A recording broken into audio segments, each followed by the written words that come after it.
Hello students, good morning to all of you. Today we will study about class 7 science chapter 10. Chapter 10 हमारा चल रहा था, इसमें part 4 आज हम रीड करेंगे. ठीक है, पार्ट फर्स्ट सेकंड थर्ड हमने रीड कर लिया था. फोर्थ पार्ट आज हम इसका रीड करेंगे. तो देखो हमारा टॉपिक है एक्सक्रीशन इन एनिमल्स. इसके पहले वाले पार्ट्स में हमने जो सर्कुलेटरी सिस्टम होता है उसके बारे में रीड किया था. ह्यूमन बीइंग्स के अंदर जो सर्कुलेटरी सिस्टम है, ठीक है, उसके बारे में रीड किया था. नेक्स्ट हमारा टॉपिक है एक्सक्रीशन इन एनिमल्स. एक्सक्रीशन मीन्स होता है उत्सर्जन, यानी जंतुओं में जो वेस्ट मटेरियल्स होते हैं उनका एक्सक्रीशन किस तरह से होता है. तो देखो, different animals have different organs for excretion, यानी एक्सक्रीशन के लिए अलग अलग एनिमल्स में अलग अलग ऑर्गन्स होते हैं. Excretion is the process through which waste products from the blood are removed from the body. Excretion एक ऐसा प्रोसेस है जिसके थ्रू क्या किया जाता है कि जो भी वेस्ट प्रोडक्ट्स होते हैं ब्लड के अंदर, ठीक है, कहाँ पर, ब्लड में जो भी वेस्ट प्रोडक्ट बनते हैं उनको बॉडी से बाहर रिमूव कर दिया जाता है, यानी बाहर निकाल दिया जाता है. तो उस प्रोसेस को क्या बोला जाता है, एक्सक्रीशन बोलते हैं. The organ system responsible for removal of the wastage is called the excretory system. यानी एक ऐसा ऑर्गन सिस्टम, एक ऐसा ऑर्गन्स से बना हुआ सिस्टम जो किसके लिए रेस्पॉन्सिबल होता है, किसके लिए जिम्मेदार होता है, जो वेस्टेज बनते हैं उनको रिमूव करने के लिए रेस्पॉन्सिबल होता है. इसको क्या बोला जाता है, एक्सक्रीटरी सिस्टम बोला जाता है. इन अमीबा के अंदर, पैरामीशियम के अंदर, हाइड्रा और अदर जो सिंगल सेल्ड एनिमल्स होते हैं, कौन कौन, अमीबा, पैरामीशियम, हाइड्रा और अदर जो सिंगल सेल्ड एनिमल्स है, यानी जो एक ही कोशिका से बने हुए हैं. The waste materials carbon dioxide is removed by diffusion through the cell membrane. यानी इनके अंदर जो वेस्ट मटेरियल बनते हैं, जैसे CO2 जो बनती है, कार्बन डाइऑक्साइड बनती है, तो उसको किस तरह से रिमूव किया जाता है इनके अंदर, डिफ्यूजन मेथड से. यानी इनकी जो सेल मेम्ब्रेन होती है, सेल के बाहर की जो मेम्ब्रेन या झिल्ली, उसको क्या बोलते हैं, सेल मेम्ब्रेन.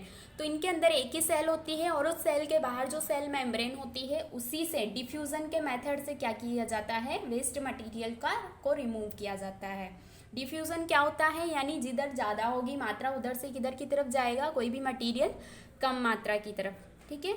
तो उसको क्या बोला जाता है, डिफ्यूजन बोला जाता है. तो डिफ्यूजन मेथड से होता है, जो सिंगल सेल्ड एनिमल्स होते हैं उनके अंदर डिफ्यूजन मेथड से वेस्टेज का रिमूव किया जाता है, यानी एक्सक्रीशन किया जाता है. जबकि जो डेवलप्ड एनिमल्स हैं उनके अंदर क्या पाया जाता है, एक्सक्रीटरी सिस्टम पाया जाता है. यानी बहुत सारे ऑर्गन से मिला हुआ एक ऑर्गन सिस्टम होता है जो एक्सक्रीशन का काम करता है. उसको क्या बोला जाता है, एक्सक्रीटरी सिस्टम बोलते हैं. बट नाइट्रोजीनस वेस्टेज, जैसे अमोनिया क्या है, एक नाइट्रोजीनस वेस्ट है, नाइट्रोजन होती है अमोनिया के अंदर. And excess water are removed by the contractile vacuole. लेकिन जो ये अमीबा, पैरामीशियम, हाइड्रा होते हैं, इनमें वेस्ट मटेरियल जैसे CO2 है वो तो डिफ्यूजन मेथड से बाहर निकाल दी जाती है. लेकिन जो नाइट्रोजीनस वेस्ट होते हैं, जैसे अमोनिया होता है, या फिर जो एक्सेस वाटर बनता है, यानी एक्स्ट्रा मात्रा में जो पानी होता है, तो उसको किससे रिमूव किया जाता है, कॉन्ट्रेक्टाइल वैक्यूल पाई जाती है इनके अंदर, तो उससे बाहर निकाला जाता है. इन अर्थवर्म, केचुआ जो होता है उसके अंदर देखो क्या होता है, the tubular structure called nephridia are the excretory organs. यानी जो अर्थवर्म है उसके अंदर एक ट्यूबुलर स्ट्रक्चर पाई जाती है, यानी ट्यूब्स से बनी हुई एक संरचना होती है जिसको नेफ्रिडिया बोला जाता है.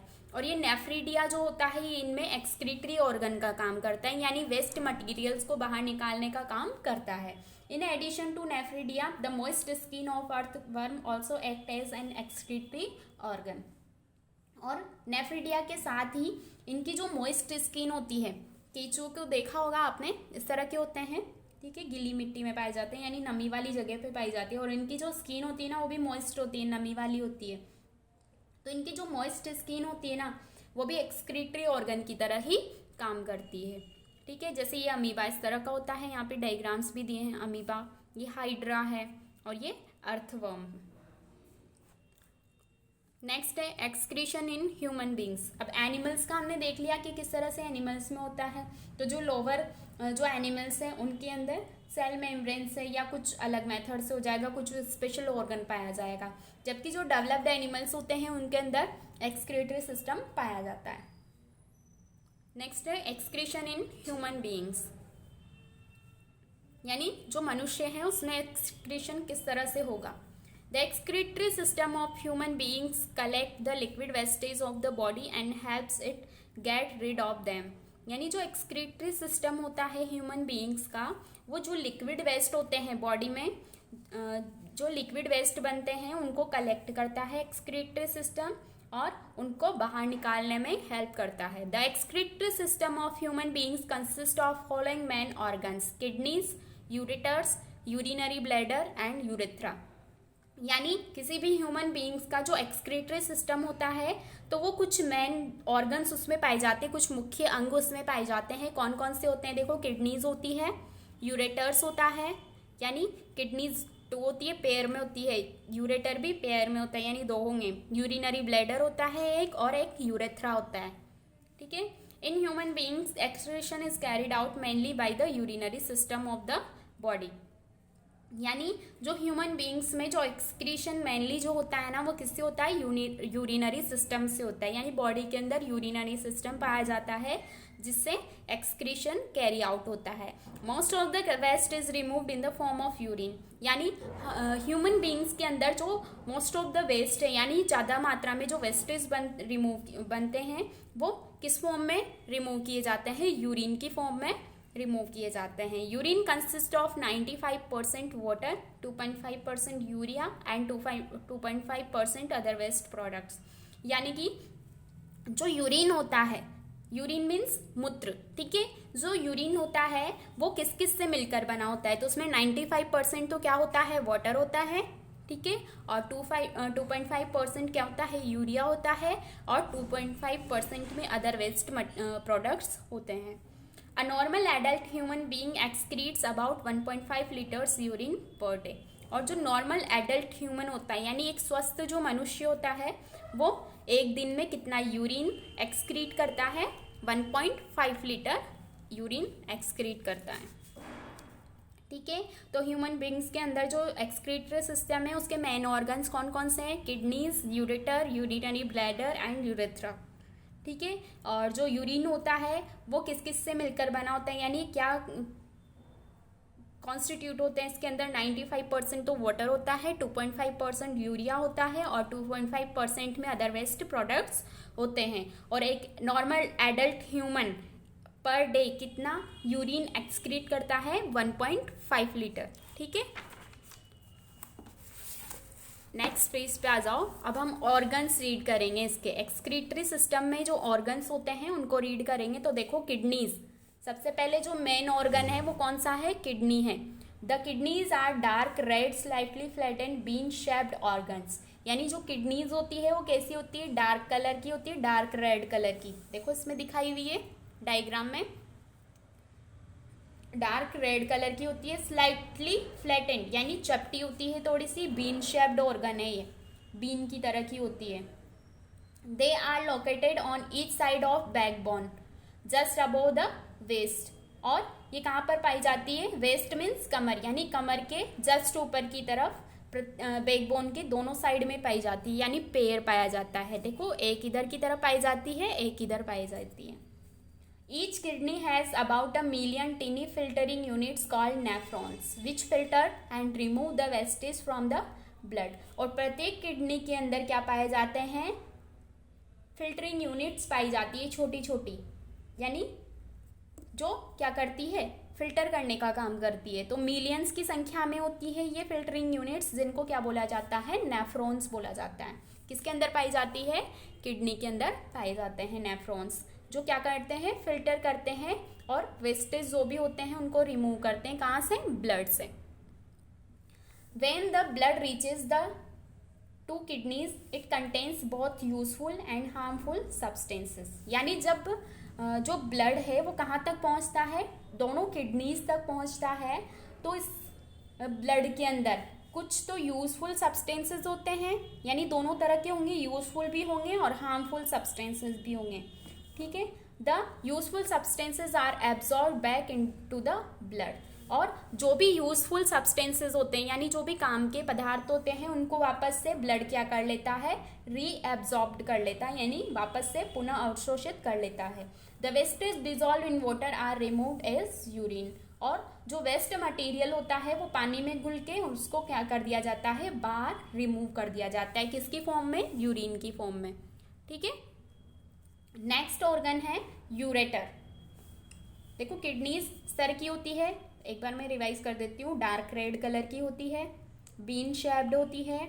इसके अलावा वेस्ट के जस्ट ऊपर की साइड पाई जाती है, ना कमर के जस्ट ऊपर वाले ऊपर पाई जाती है, बैकबोन के दोनों साइड पाई जाती है। ये राइट किडनी है, ये लेफ्ट किडनी है। और किडनी के अंदर इस तरह की छोटी छोटी बहुत सारी फिल्टरिंग यूनिट्स पाई जाती है मिलियन की संख्या में, जिसको क्या बोला जाता है, नेफ्रॉन्स बोला जाता है। ये नेफ्रॉन्स क्या काम करते हैं, ब्लड में से वेस्टेज को रिमूव करने का काम करते हैं और ब्लड को फिल्टर करने का काम करते हैं। ठीक है, नेक्स्ट ऑर्गन है यूरेटर। अब यूरेटर क्या है, देखो दोनों किडनीज से जो ये ट्यूब्स निकल रही है ना, ये जो ट्यूब्स निकल रही है दोनों तरफ, इनको क्या बोला जाता है, यूरेटर बोला जाता है। ठीक है, दोनों जो ट्यूब्स हैं दोनों किडनीज से निकल रही है, तो यूरेटर भी कितने होंगे, 2 होंगे, यानी पेयर में होंगे। The ureters are a pair of narrow muscular and tubular structure which arise from kidneys. यानी यूरेटर क्या होते हैं, पेयर में होते हैं, यानी जोड़े में होंगे। नैरो यानी सकड़ी सी होती है, नैरो होती है। मस्कुलर होती है यानी मसल्स से बनी हुई रहती है। ट्यूबुलर होती है यानी नली के समान संरचना है। विच अराइज फ्रॉम किडनी, जो कहाँ से निकलती है, किडनी से ही निकलती है। देखो किडनी से निकल रही है। Run backward along the dorsal wall and open on the dorsal wall of the urinary bladder. और ये कहाँ पे खुलेगी, यूरिनरी ब्लैडर के अंदर खुलेगी जाके। This conduct urine from the kidneys to the urinary bladder. और ये जो ट्यूब्स है, ये जो यूरेटर है, ये किडनी से जब वेस्ट मटेरियल बाहर निकलेंगे तो उनको लेके कहाँ पे जाएगी, इस यूरिनरी ब्लैडर में जाएगी। ठीक है, urinary bladder. Urinary bladder is a storage sac for the urine, यानी कि ये जो यूरिनरी ब्लैडर है वो क्या है, स्टोरेज करने के लिए एक थैली है। किसको, यूरिन को स्टोर करने के लिए ये एक ऑर्गन है जिसको क्या बोला जाता है, यूरिनरी ब्लैडर बोला जाता है। The urine ultimately is drained out of the body. और जब ये भर जाता है, यानी ये यूरिनरी ब्लैडर जब भर जाता है यूरिन से, तो यूरिन को क्या कर दिया जाता है, बॉडी से बाहर निकाल दिया जाता है। ठीक है, तो यूरेटर कहाँ से निकलती हैं, यूरेटर्स पेयर में होते हैं, नैरो होते हैं, मस्कुलर होते हैं, ट्यूबुलर होते हैं। कहाँ से निकलती है, किडनीज से निकलती है। ठीक है, क्या करती है ये कहाँ पे जाके ओपन होती है यूरेटर्स, यूरिनरी ब्लैडर में। यूरिनरी ब्लैडर में यूरिन क्या होता है, स्टोर होता है, यानी एक स्टोरेज से एक है। और अल्टीमेटली जब ये भर जाता है यूरिनरी ब्लैडर, तो यूरिन को कहाँ निकाल दिया जाता है, बॉडी से बाहर निकाल दिया जाता है। नेक्स्ट और लास्ट पार्ट है इसका, यूरेथ्रा। ठीक है, urethra is connected to the urinary bladder on one side and on the other side it opens outside through a small opening which helps in passing out urine। यानी ये जो urethra होता है, ये वाला है यूरेथ्रा, तो ये यूरेथ्रा एक तरफ से किससे कनेक्टेड है, यूरिनरी ब्लैडर से कनेक्टेड है। और दूसरी तरफ ये कहाँ ओपन होता है, एक स्मॉल ओपनिंग से ओपन होता है जहाँ पे यूरिन को पास आउट किया जाता है, यानी बाहर निकाला जाता है। The examination of urine gives an indication of the functioning of the organs in the body. यानी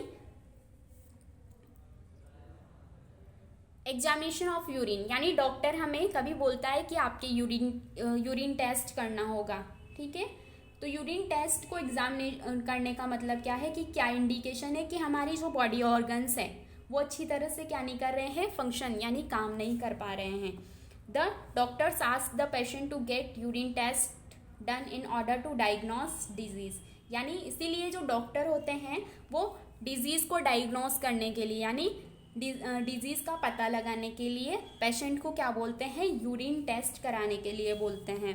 if excess sugar, pus cells और other materials are found in urine, it suggest that some organ of the body is not functioning properly. यानी अगर हमारे urine के अंदर excess sugar पाई जाएगी, यानी ज़्यादा मात्रा में शुगर पाई जाएगी, पस सेल होगी या फिर अदर मटेरियल्स पाए जाएंगे यूरिन के अंदर, तो डॉक्टर हमें क्या सजेस्ट करेगा कि हमारी बॉडी के कुछ ऑर्गन्स जो हैं वो प्रॉपरली फंक्शन नहीं कर पा रहे हैं, यानी अच्छी तरह से काम नहीं कर पा रहे हैं। In case of damaged kidney an artificial kidney is use to maintain normal level of water and minerals and clean the blood containing metabolic waste. और जब ऐसा होता है तो जब या फिर डैमेज्ड किडनी डैमेज हो जाती है यानी क्षतिग्रस्त हो जाती है, तो आर्टिफिशियल किडनी लगाई जाती है ऑपरेशन करके। और किसके लिए? जो वाटर और जो मिनरल्स हैं उनका नॉर्मल लेवल को रखने के लिए या फिर ब्लड को छानने के लिए, फिल्टर करने के लिए आर्टिफिशियल किडनीज लगा दी जाती है। The process is called dialysis, और इसी प्रोसेस को क्या बोला जाता है? डायलाइसिस इसको बोलते हैं। डायलाइसिस किसको बोलते हैं? ब्लड को फिल्टर करने का जो आर्टिफिशियल मेथड होता है उसको क्या बोला जाता है? डायलाइसिस बोला जाता है। ठीक है, तो एक्सक्रीशन सिस्टम जो पाया जाता है ह्यूमंस के अंदर, उसके अंदर मेन ऑर्गन्स कौन कौन से होते हैं? किडनीज होती है, यूरेटर होता है, यूरिनरी ब्लैडर होता है और यूरेथ्रा होता है। किडनीज कितनी होती है? पेयर में होती है यानी 2 होती है। यूरेटर्स भी कितनी होती है? 2 होती है, यानी दोनों साइड से, दोनों तरफ की किडनीज से निकलती है। किडनीज के अंदर फिल्टरिंग यूनिट्स पाई जाती है जिनको नेफ्रॉन्स बोला जाता है। ठीक है, यूरेटर्स कहाँ से निकलते हैं? किडनी से निकलते हैं। कहाँ पे ओपन होती है ये? कहाँ पे जुड़ेंगी? यूरिनरी ब्लैडर से। यूरिनरी ब्लैडर में क्या होता है? यूरिन को स्टोर किया जाता है और फिर यूरिथ्रा के माध्यम से इसको बाहर निकाल दिया जाता है। ठीक है, तो ये ह्यूमन बीइंग्स का जो एक्सक्रीटरी सिस्टम है वो कंप्लीट हो गया यहाँ पर। नेक्स्ट पार्ट में हम प्लांट्स के अंदर जो ट्रांसपोर्टेशन होता है उसके बारे में रीड करेंगे। Okay, bye.